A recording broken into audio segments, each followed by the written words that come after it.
मात्रा बढ़ाइए।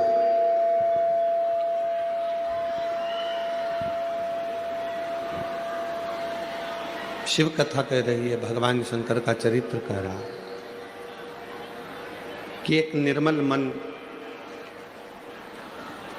एक निर्मल हृदय शिव सबको देकर भेजते हैं।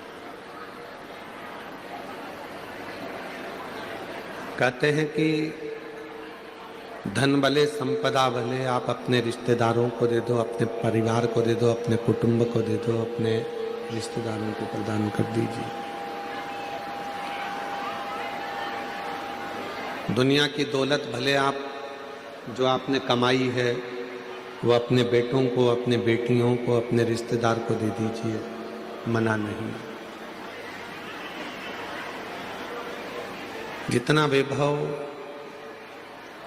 आपने एकत्रित किया है वो भले आप अपने किन्हीं रिश्तेदारों को दे दीजिए, पर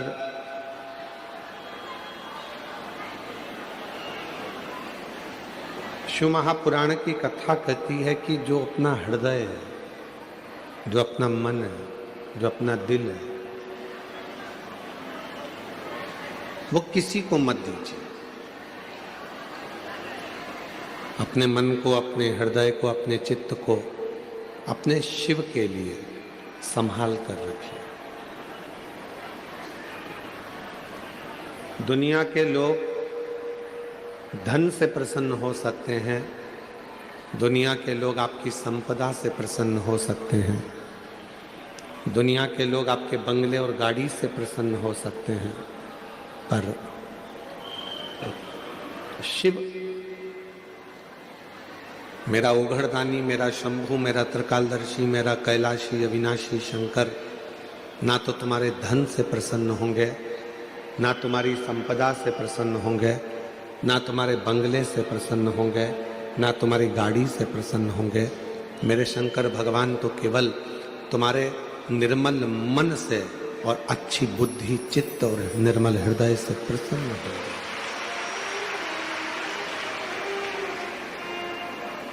वो संपदाओं से प्रसन्न होने वाला देवता नहीं है। डीले कम कर दो, स्पीकर अंदर के बढ़ाओ।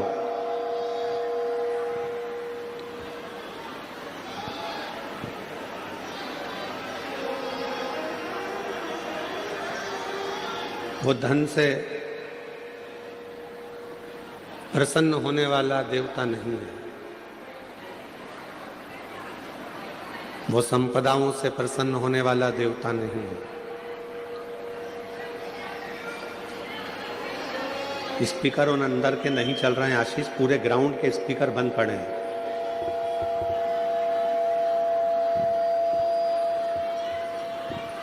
संपदा से प्रसन्न होने वाला वो देवता नहीं है। दौलत से या धन से प्रसन्न होने वाला वो देवता नहीं है। वो देवता है केवल आपके मन से प्रसन्न होने वाला। एक बात हमने पहले भी कही, आज फिर कहते हैं, आप यदि भगवान देवाधिदेव महादेव के नजदीक में नहीं जा सकते, आप शिव जी के मंदिर में भी प्रवेश नहीं कर सकते, नहीं पहुंच सकते, तो केवल शिव मंदिर के मात्र शिखर का भी अगर आप दर्शन कर लेते हैं तो आपकी जिंदगी के सारे कार्य अपने आप सफल होना प्रारंभ हो जाते हैं।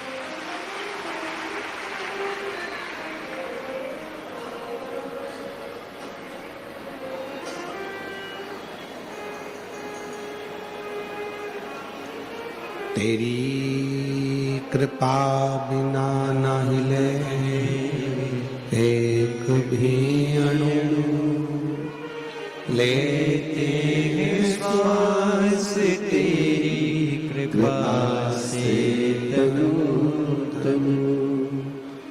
बखान क्या करूं मेरा भोग वीर का, चपटी भभूत में खजाना कुबेर का।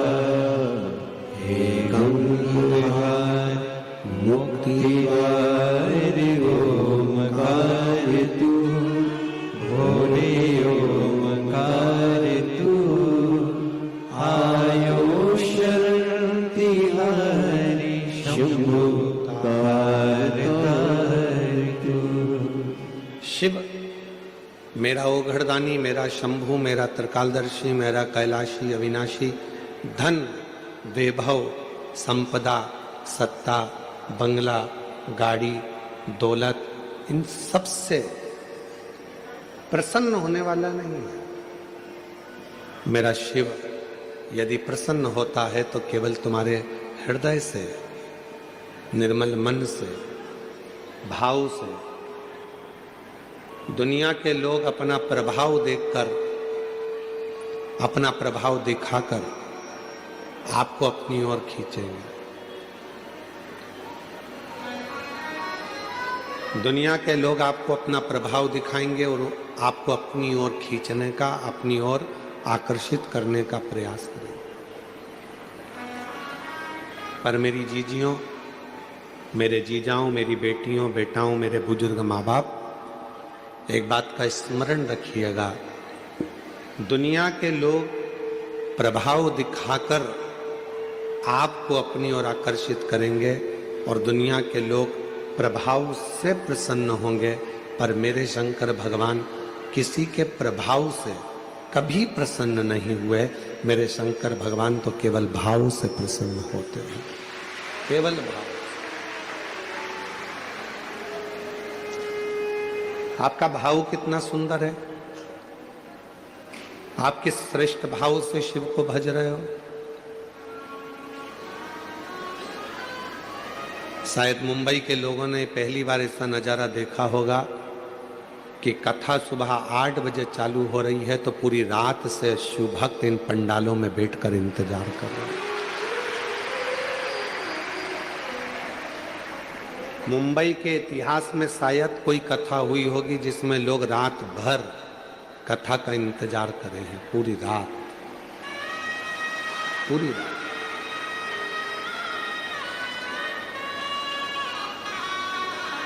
और मैं धन्यवाद देता हूं पूरे मुंबई शहर के रहवासियों को, साधुता देता हूं आप लोगों की निर्मल भक्ति को।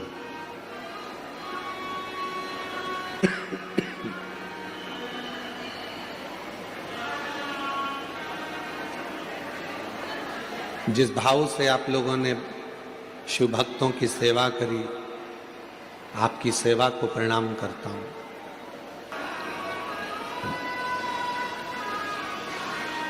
जैसे माता पार्वती जी ने भगवान शिव का इंतजार करा और भगवान शंकर एक ना एक दिन पार्वती जी को मिले,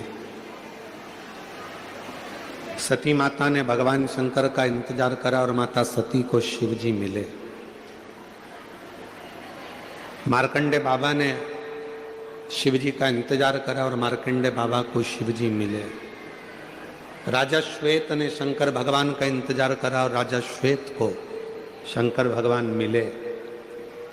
आप कथा का इंतजार नहीं कर रहे हैं, पूरी रात बैठकर श्री शिवाय नमस्तुभ्यम भजते हुए, नमः शिवाय बोलते हुए, ओम नमः शिवाय जपते हुए आप उस शंकर का इंतजार कर रहे हो जो तुम्हारी झोली भर कर जाए।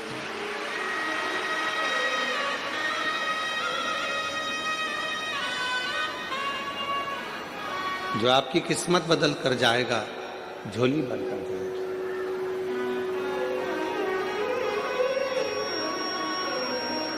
33 कोटि देवता में केवल एक देवता है, वो है देव अधिदेव महादेव, जो प्रभाव से नहीं, धन से नहीं, दौलत से नहीं, संपदा से नहीं, सत्ता से नहीं, वैभव से नहीं, केवल आपकी भक्ति से प्रसन्न होता है। क्या मांगा शिव जी ने? शंकर भगवान, लंकापति रावण ने एक बार शिव जी के सामने जाकर खड़ा होकर कह दिया था कि आपको मैं क्या दूं, मैं आपको क्या प्रदान करूं।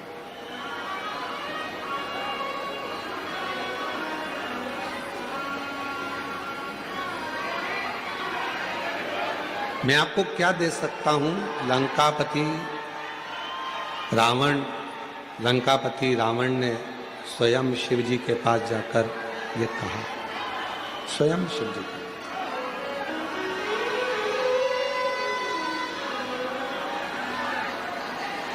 और लंकापति रावण ने भगवान शंकर जी के पास जाकर कहा कि मैं आपको क्या दे सकता हूं, मैं आपको क्या प्रदान कर सकता हूं। मेरी जीजियों,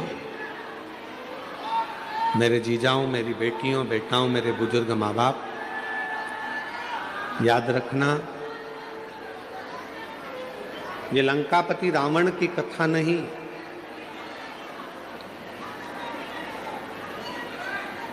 ऐसे दुनिया में कई लोग हैं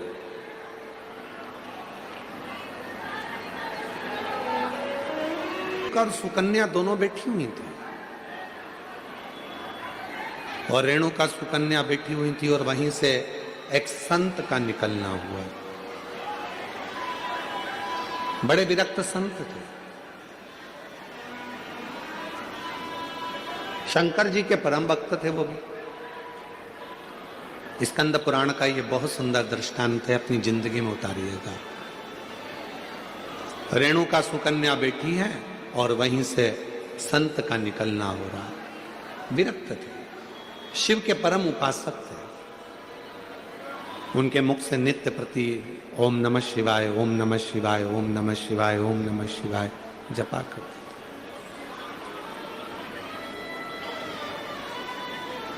आज संत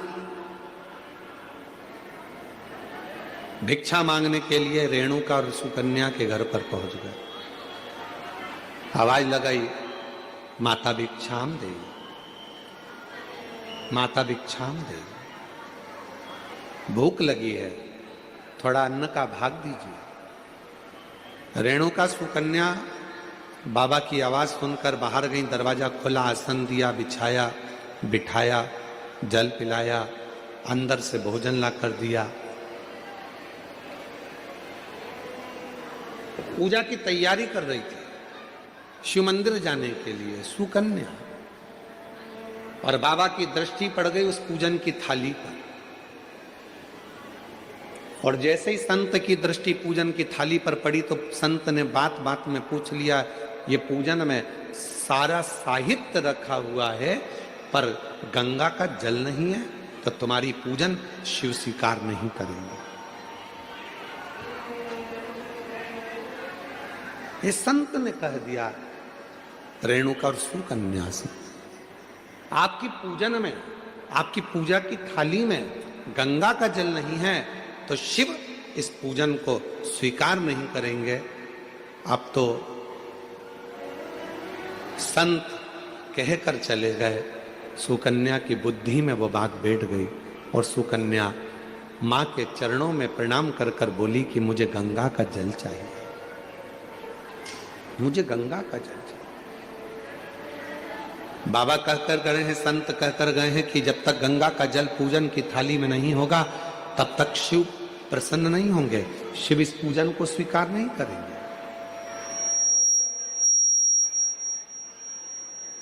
अगर भगवान शंकर को पूजन स्वीकार करना है, अगर भगवान शंकर को पूजन स्वीकार करना है तो गंगा का जल का होना जरूरी है। स्कंद पुराण कह रही है कि सुकन्या और रेणुका दोनों आंखों में जल भर ली, कहा एक काम करो सुकन्या, तुम गंगोत्री चली जाओ और गंगा जी के उद्गम से गंगा जी का जल लेकर आ जाओ, जाओ। सुकन्या हाथ जोड़कर बोली, मां मैं अकेली कन्या, मैं अकेली स्त्री गंगा का जल लेने के लिए कैसे जाऊंगी?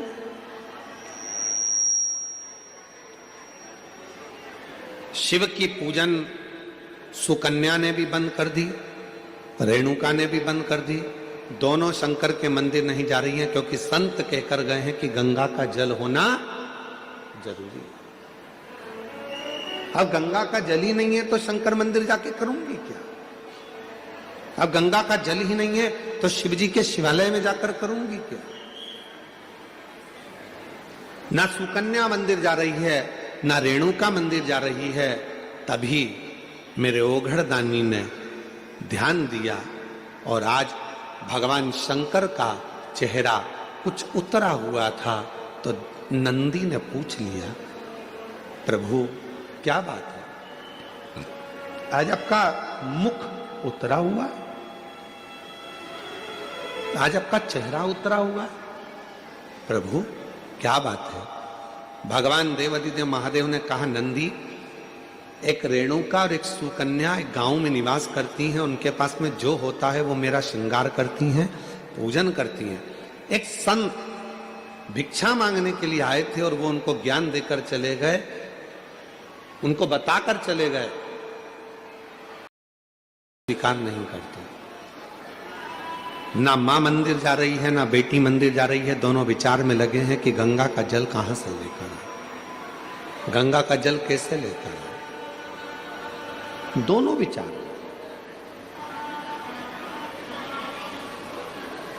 और उन दोनों के जल के बिना मैं फीका हूं। तभी भगवान शिव के पास से नंदी दौड़ कर गए, आप चिंता मत करो, आपका चेहरा उतरा हुआ देखकर, मुख उतरा हुआ देखकर मुझे अच्छा नहीं लग रहा। दौड़ कर गए नंदी, और नंदी ने जाकर एक साधु का रूप रखकर पहले तो संत को समझाया कि गंगा का जल की मूलता नहीं, मूलता है शिव भक्ति की। जाओ, जाकर सूचित करो। संत मानते नहीं थे तो नंदी ने अपना असली विग्रह धारण कर, बड़े बड़े सींग, बड़ा विराट सा स्वरूप नंदी का, बड़ा विराट सा।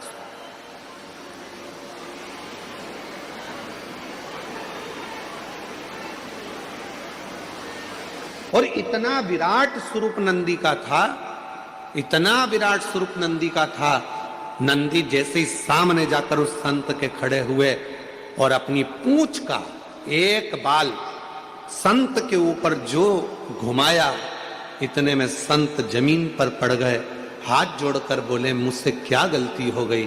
तो नंदी ने कहा, गलती केवल एक हुई है कि वो पूजन करने वाली जिस भाव से पूजन करती थी, जैसी मंदिर जाती थी, जो जिस भाव से पूछता था, उसकी पूजन तुमने बंद करा दी, केवल एक गंगा के जल के लिए, कि पूजन में गंगा का जल होना जरूरी है। जाओ। नंदी ने कहा, संत, ए साधु, जाकर वो रेणुका और सुकन्या से जाकर कहो कि जब शंकर भगवान के ऊपर एक लोटा जल चढ़ता है, जब शिव जी के ऊपर पानी की एक बूंद गिरती है, जब शंकर भगवान के ऊपर अगर कोई साधारण जल भी चढ़ता है तो वो शंकर के ऊपर चढ़ा, और जैसे उनके शिवलिंग पर चढ़ा, जटा से लगा, तो वो अपने आप गंगा जल बन जाता है, अलग से गंगा जल की जरूरत नहीं पड़ती। जाओ कहो, बोलो उनको।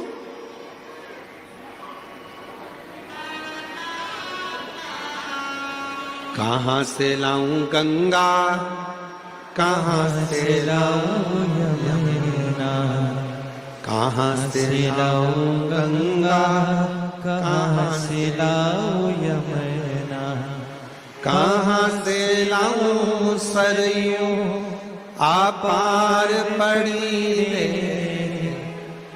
वो बोले तेरी सेवा हमसे ना बनी रे, शिव शंकर तेरी सेवा हमसे ना बनी रे। गंगा का जल मूल नहीं, मूल है आपके हृदय का भाव, हृदय का।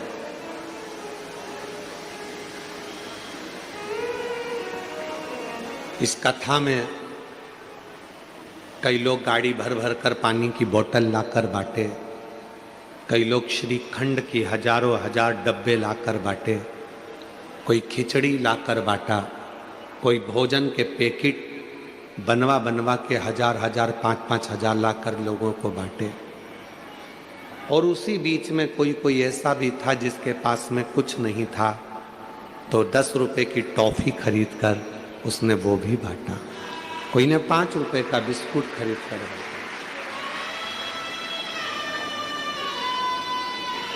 तो क्या उसका बांटना स्वीकार नहीं होगा? क्या उसका बांटना स्वीकार नहीं है?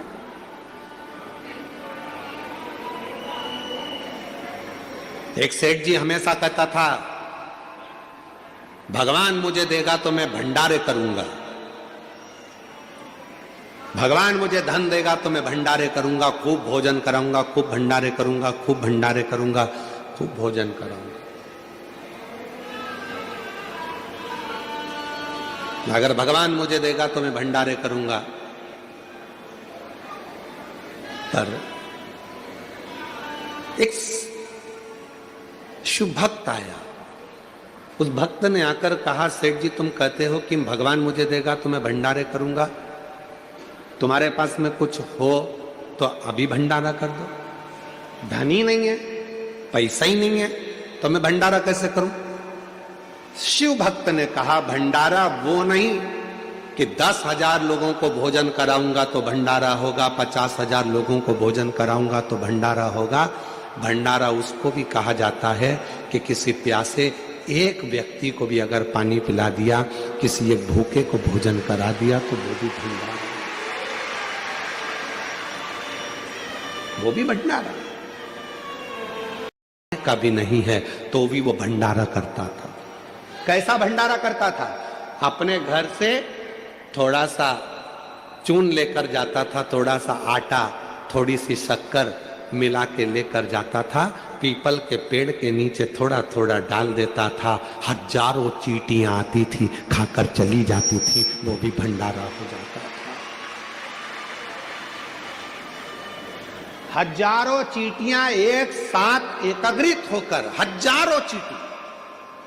और मेरा विश्वास कहता है कि मेरी मुंबई की भी कई बहनें, मेरी मुंबई की भी कई मेरे जीजा, कई मेरी बेटियां, कई बेटा, कई मेरे बुजुर्ग माँ बाप भी ऐसा भंडारा करते होंगे। कभी कभी घर में मिठाई अगर ज्यादा हो जाती होगी, थोड़ी सी लेकर पेड़ के नीचे चले जाते होंगे, वहां डाल देते होंगे, जिससे छोटी छोटी चींटियां आकर, चींटे आकर, जीव आकर इसको खा ले। वो भी तो भंडारा है, भंडारा उसको भी तो कहते हैं।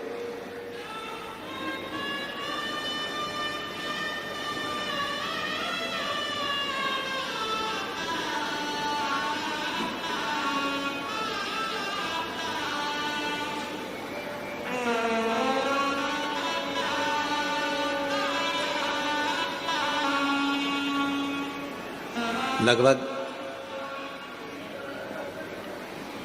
34 साल पहले एक संत से मिलना हुआ था नर्मदा जी की परिक्रमा पर। जब हमने नर्मदा परिक्रमा करी थी तब एक संत से मिलना हुआ था, फिर उस संत का दर्शन कभी नहीं हुआ। 34 से 38 साल के पहले की बात होगी, एक संत का दर्शन। कोई पैसा देकर जाते थे, वो पैसा नहीं लेते थे, कोई कपड़ा देकर जाते थे, वो कपड़ा नहीं लेते थे, कोई धन देकर गए तो धन नहीं लेते थे।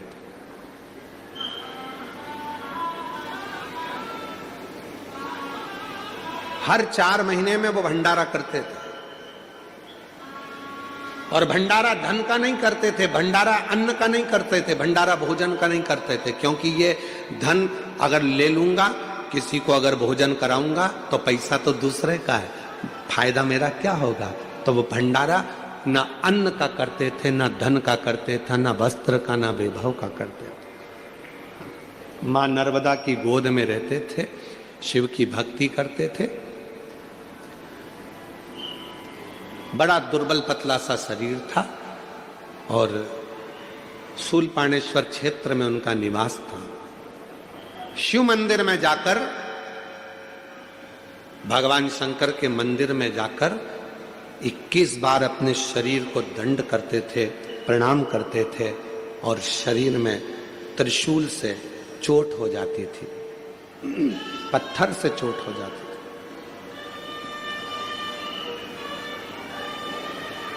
पड़ जाते थे, अपनी चटाई पर, कुशा के आसन पर सो जाते थे।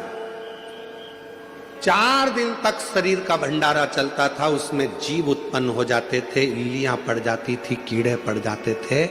वो इल्ली और कीड़े उसके शरीर को खाते थे और 4 दिन का भंडारा पूर्ण करने के बाद वो संत नर्मदा जी की डुबकी लगाता था और उसका शरीर पूरा की पूरा वापिस वैसा की वैसे ही हो जाता। ऐसे संत के दर्शन भी। जब माई नर्मदा की परिक्रमा हमने करी उस समय पर ऐसे संत के आज के समय में वो संत मिलना मुश्किल है, वो साधु मिलना मुश्किल है। मेरा निवेदन है मेरी जीजियों, जरूरी नहीं कि आपके पास में करोड़ों रुपए इकट्ठे होंगे तब आप भंडारा करोगे। चुटकी भर थोड़ा सा अन्न लेकर पेड़ के नीचे डाल दोगे तो चींटियां खा लेंगी, वो भी भंडारा। किसी गौशाला में जाकर यदि थोड़ी सी सेवा कर लोगे वो भी भंडारा। पक्षी को थोड़ा सा दाना दे दोगे वो भी भंडारा। तालाब में पड़ी हुई बहुत सारी मछलियां हैं, घर से थोड़ा सा अन्न भाग ले जाकर उन मछलियों को दे दोगे वो भी भंडारा है। भंडारा तो भंडारा, वो भी भंडारा। मानो तो मैं गंगा मां हूं और ना मानो तो बहता पानी। जिसने शिव महापुराण की कथा को समझ लिया उसकी जिंदगी सार्थक हो गई। गंगा मां को ढूंढने मत जाओ। जरूरी नहीं कि शंकर जी की पूजन में गंगा का जल होना जरूरी है। शंकर की पूजन में गंगा का जल भले ना हो पर गंगा जैसी पवित्रता शिव की पूजन में जरूर होना चाहिए। मन की पवित्रता। रेणुका और सुकन्या के पास में संत ने आकर कहा कि तुम गंगा के जल को ढूंढने मत जाओ, मंदिर जाओ और तुम्हारे घर का जल भरकर लेकर जाओ। तुम्हारे घर का जल जब शिव जी पे चढ़ेगा, चढ़ते ही वो अपने आप गंगा जल बन जाएगा। उस पे चढ़ा और गंगा जल हो गया। गंगा मैया आई, अविरल बहती बहती बहती बहती। कौन उनको रोके? शंकर भगवान ने अपनी जटा में गंगा जी को लाकर विराजमान कर दिया। गंगा जी शिव जी की जटा में जाकर बैठ गई और जटा में जाकर जब गंगा जी बैठ गई तो गंगा जी के मन में भी एक बार अहंकार आ गया था। स्वयं मां गंगा ने भगवान विष्णु जी के पास जाकर कहा, विष्णु जी के पास जाकर कहा कि मैं गंगा, सारी नदियों में सर्वश्रेष्ठ गंगा, पवित्र गंगा, मैं पवित्र, सारी नदियों में सर्वश्रेष्ठ गंगा, मैं पवित्र गंगा।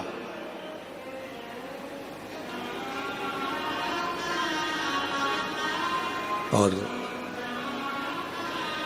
मेरे जल के बिना लोगों को मुक्ति नहीं मिल सकती। ये गंगा जी का है। भगवान नारायण ने तुरंत कहा कि गंगा तुम्हारी महत्वता तब तक है जब तक तुम शंकर की जटा में हो। तुम्हारा सम्मान शिव की जटा से है, तुम्हारा आदर शंकर की जटा से है। और तुम कह रही हो कि मेरी महत्वता ज्यादा है। गंगा शंकर भगवान के शरीर से अगर एक साधारण पानी भी छू जाता है तो वो गंगा के जल के बराबर श्रेष्ठ हो जाता है।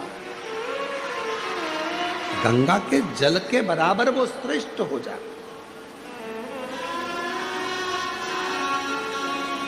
तब भगवान विष्णु ने कहा, देखो गंगा, अब तुम्हें मैं एक लीला का दर्शन कराता हूं।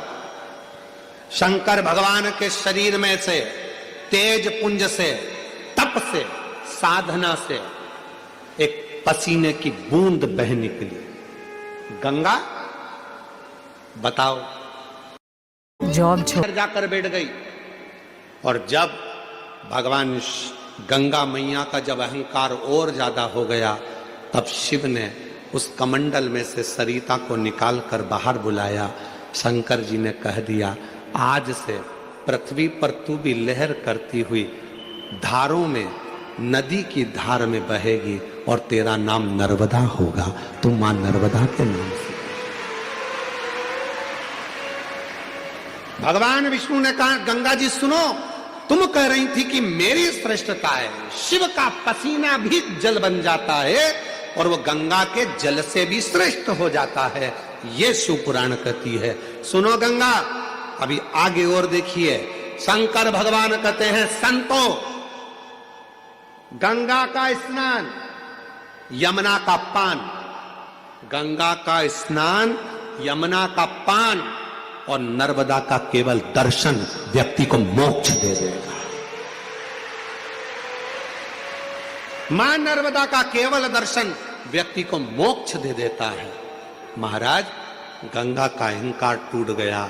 मैं सोचती थी कि मेरे जल से मुक्ति है, पर लोग मुझ में नहाएंगे तो मुक्त होंगे, यमुना का जल का पान करेंगे तो मुक्त होंगे, पर नर्मदा मां शिव के शरीर का पसीना एक ऐसा भी है कि शंकर के शरीर से निकली हुई वो नर्मदा, जिसका केवल स्नान भी ना करा जाए, पान भी ना करा जाए, केवल दर्शन ही कर लिया मां नर्मदा का तो मुक्ति होगी।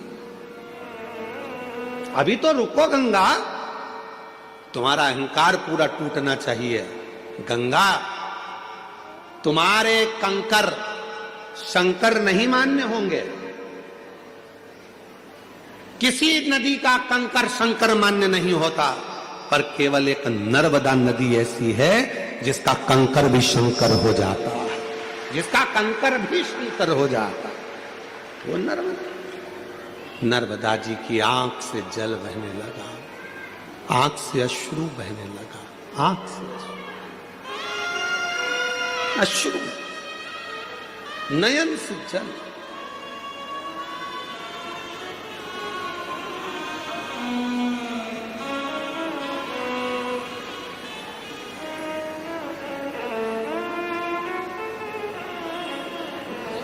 आपके भीतर ये अभिमान ना आए। बहुत सारे लोग हैं ऐसे दुनिया में, बहुत सारे लोग जो अपनी अपनी रोटी सेकने के लिए भगवान को भी विभाजित करने में लगे हैं। कह देते हैं पूजन में गंगा जी का जल होना जरूरी है, कह देते हैं पूजन में अगर ये चीज नहीं होगी तो भगवान पूजा को स्वीकार नहीं करेंगे, पूजा स्वीकार नहीं करेंगे। ऐसे कई लोग बैठे हैं जो दिन रात अपनी रोटी सेकने में, अपनी रोटी सेकने में लगे हुए हैं। पूजन में ये होगा तो भगवान स्वीकार करेंगे, पूजन में नहीं होगा भगवान स्वीकार नहीं करेंगे, पूजन में ऐसा होगा तो स्वीकार करेंगे, ऐसा नहीं होगा तो स्वीकार नहीं करेंगे। शिव महापुराण की कथा कहती है, मेरी जीजियों निवेदन है आप सबसे, कुछ है पूजन में आपके पास तो ठीक, नहीं है अपने घर से एक लोटा जल भर कर लेकर जाओ, जब शिव को चढ़ाओगे वो गंगा जल अपने आप होता चले जाएगा, अपने आप सिद्ध हो जाएगा, अपने आप से। फिर किसी ने कहा शिव जी पे चढ़े हुए जल की इतनी महत्वता क्यों है, शंकर जी पे चढ़ा हुआ जल इतना खास कैसे हो जाता है, शंकर के शिवलिंग पर चढ़ा हुआ जल इतना मूल कैसे हो जाता है।